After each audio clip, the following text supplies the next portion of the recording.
Hello সবাইকে। তো আমার নতুন ব্লগে তোমাদের সবাইকে স্বাগতম। তো চলো আমার ব্লগটা স্টার্ট করা যাক। তো অনেকদিন পর ব্লগ শুরু করলাম।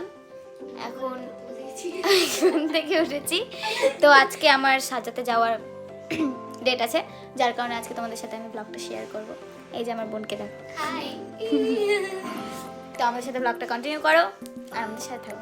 ফাইনালি আমি রেডি হয়ে গিয়েছি। তো এবার যাব আমি সাজাতে, আর অনেক তাড়াতাড়ি যাচ্ছি, এখন 2টো বাজছে। তো শ্রাবণীকে নিয়ে যাব, কারণ অনেকজন সাজবে ওই জন্য।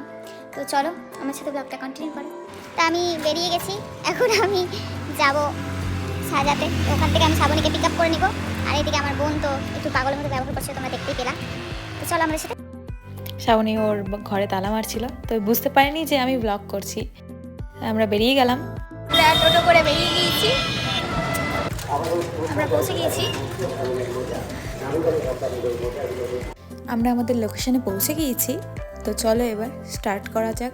আমি ওদেরকে সাজানো শুরু করেই দিয়েছিলাম পৌঁছেই, কারণ আমার পৌঁছাতে অনেক লেট হয়ে গেছিলো। বাট আমি সবারই ভিডিও ক্লিপ নিতে পারিনি। একে আমি সাজানোর কিছু ভিডিও ক্লিপ নিয়েছি, আর দুজন তৈরি হয়ে গেছিলো। তো তোমরা দেখেই নাও তাদের লুকগুলো। আমার সাজানোটা তোমাদের কেমন লেগেছে আমাকে একটু জানিও কমেন্টে, তাহলে আমার খুব ভালো লাগবে। এখান থেকে বেরিয়ে এখান থেকে বেরোনোর পর আমাদেরকে মঙ্গলবাড়ি যেতে হচ্ছিলো। তো আমি তো প্রথমে জানতাম না যে আমাদেরকে মঙ্গলবাড়ি যেতে হবে। তারপরে আমরা টোটো করে ওই লোকেশনে পৌঁছে গেছিলাম। ওখানে আরও দুজন আমাদের জন্য অপেক্ষা করছিল সাজার জন্য।